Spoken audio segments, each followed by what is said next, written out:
If you've ever tried to cook something from a recipe, the first thing you did is you went and found a recipe that you thought looked good. Probably had a great picture, probably looked delicious, and you knew that your goal was to build this thing that looks delicious so that you could taste it and have it be delicious. Hey guys, what's up? I'm Ken, this is kenfuTV, and today we're going to talk about mastery, at least the process and the stages of mastery. To do that, I want to use a template provided through Japanese culture of Shu Ha Ri. Shu is the stage of obeying and obedience. Ha represents divergence, the ability to move away, and then Ri represents transcendence, innovation, and creativity. In a lot of ways, your training is going to match the way we learn to cook and the way we pass through that knowledge. First, you find something you want to accomplish. For us martial artists, that's seeing a style or a method we think is what we want to do. So then we find a school, and then we find an instructor that is going to help us get there. So no different than flipping through your recipe book, your cookbook, until you see the thing that you want to make, and then you look at that and you say, okay, that's what I want to accomplish. Just so happens that right there next to it is a recipe that are literally the steps to accomplish that thing. At first, you have to trust that this is going to get you to the right place, that you pick the right place, and this is where you're going. First up, ingredients, right? Your instructor is going to try to pass ingredients to you. Okay, here are the postures, here are the movements, here are your blocks, your kicks, your punches, your whatever it is that you do. Here are the individual things. And a lot of times the first thing we want to do is question them because we see them in isolation and we don't understand why we're not addressing the things that are obviously wrong about them. Well, but if I'm standing here, couldn't he just hit me like this? Or couldn't I just do that? In isolation, there's no difference, right? So when you look at cooking, many ingredients get reused in many different types of cuisine. The ingredient doesn't change. It's just its role in the whole, in the complete and total thing. Strive to follow that first stage of Shu. Shu is saying, be obedient. Just take what I'm giving you and try to understand it. So follow that. Strive to learn each of the ingredients. Build your cabinet full of the ingredients you need. Learn to do each kick well, each punch well, each block well, each whatever well, so that you have a full pantry ready to go. Later, you're gonna work with drills and forms and sparring and different things, and those things are like your recipe. Okay, I want to handle a person who's being aggressive, put them on the ground and control them in this way. So, here's a sequence of movements that is gonna help you get there. Here's a series of things that allow that to happen. Okay, this is my recipe. I'm gonna follow this recipe. Is it the only way to do it? No. But is that recipe you're looking at the only way to make that dinner you're looking at? No. Learn it. Pay attention, work through it. It doesn't make any sense to fight it yet because there are secrets in it that you haven't uncovered, things that your instructor is trying to get to you. So you have to just trust that you chose the right person. And that doesn't mean don't question. Continue to question. Go back and look at the video that I posted on context and why you train, because that's going to help you determine, and you need to revisit, is this the right person? Is this person teaching me the things that are headed in the direction that I'm trying to go? Because if you don't evaluate that from time to time, then you might end up off track. But if this person, if every time you ask yourself, why do I train here, and why am I learning from this person? If every time you answer is what you want, it's what you're trying to accomplish, then you also need to trust that they have your best interest in mind, that they're trying to get you to where you want to go. So when they say, do it this way, do it.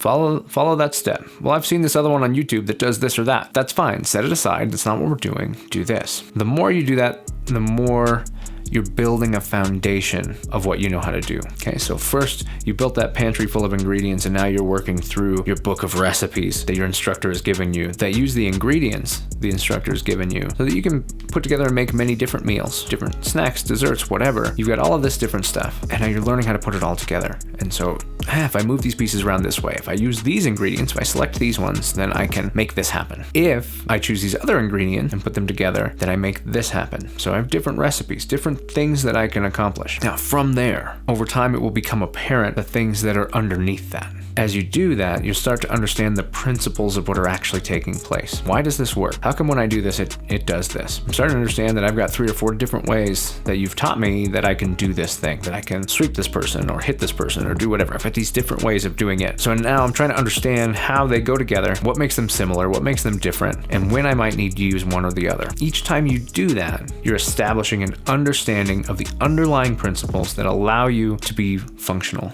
to do what you need to do, regardless of whether or not you had the right ingredients, right? So when you hit the Ha stage, so remember Shu Ha Ri, Ha being in the middle, that's the divergence. That's where you're starting to bend the rules a bit. You're going, okay, I can substitute this ingredient for that ingredient, or I can substitute these steps for these steps, or I can skip that step altogether, or I'm going to do these other 2 steps that aren't in the regular recipe. By doing that, as long as you're ending up with the same result, then you're just diverging and creating variance and starting to understand the principles of why that result is possible. At the right time in your training, do that.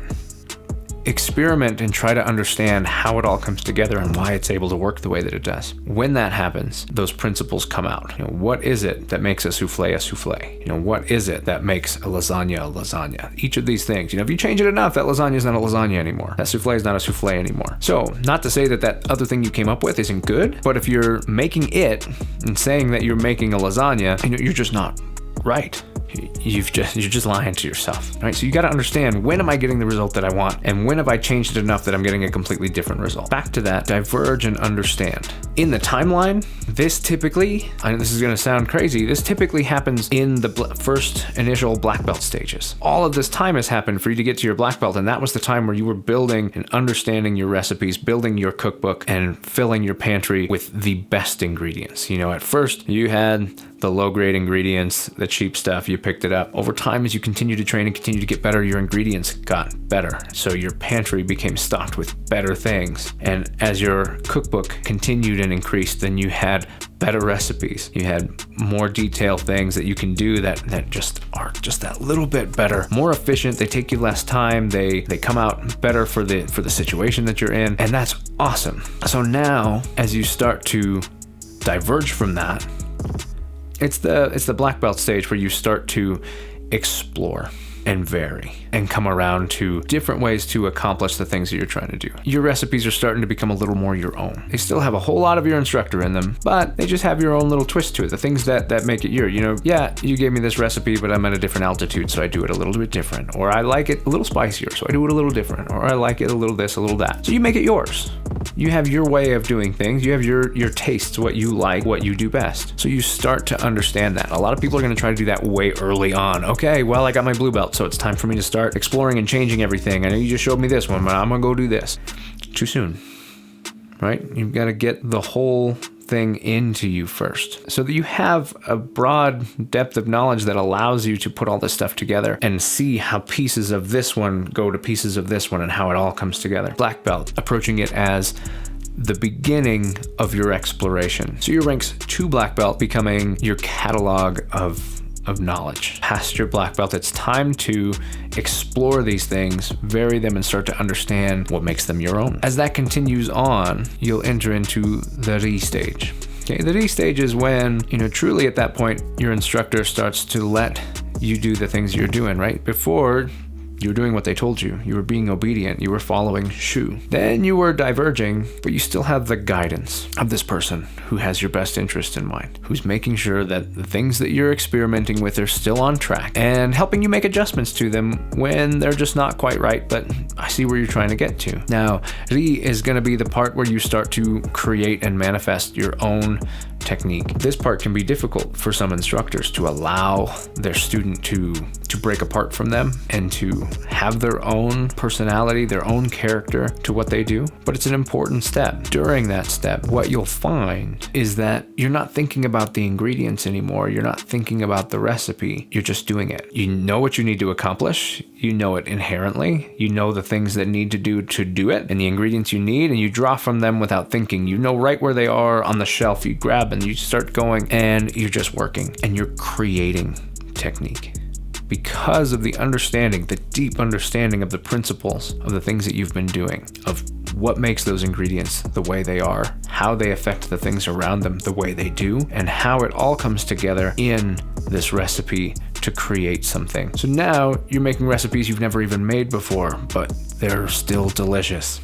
And that's because you understand. You understand all of the pieces and how they connect so that they can become something great. And that's Ri. So Shu Ha Ri, the 3 stages: obedience, divergence, transcendence. Know the rules, break the rules, create your own rules.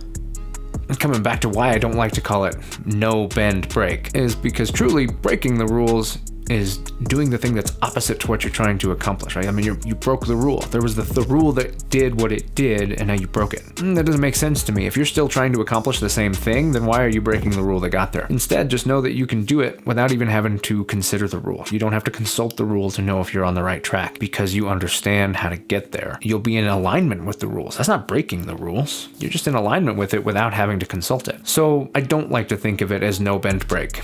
Just be obedient, diverge, and then create, innovate, understand. All three of these stages are important.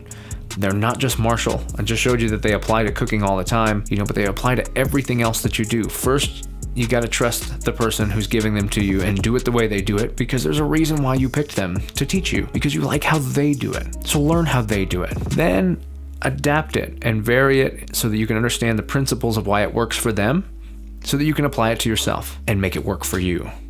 Then when you've done that and you've spent time doing it, then you can do your own thing. You'll still be in alignment with what they gave you, but you'll be doing it your way, and you'll understand it deeply enough to help somebody develop their own way. That's it for today. Hope you enjoyed this look at the stages of mastery. Wherever you are on the path, it's great. Spend time there. Dig a little deeper into that. So if you're in the Shu stage, reevaluate and focus on the Shu stage. Don't try to jump ahead. If you're in the Ha stage, great. Adapt, vary, find your way around. If you're in the Ri stage, congratulations. This is a big step, but don't forget Shu and Ha.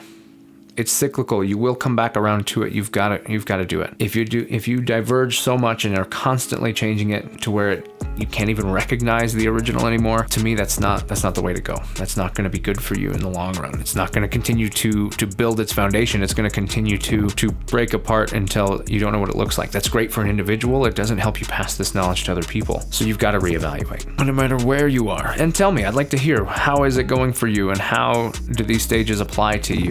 So hit those comments. Let's talk about it. In the meantime, if you like this, hit that like button. If you didn't like it, hit that dislike button. You do you, because this is for you. This is for whoever's listening. In the meantime, if you like stuff like this, consider subscribing. I put videos up like this every Monday, and we'll just keep going. So in the meantime, have a great day. Keep training, train hard. You're doing great. See ya.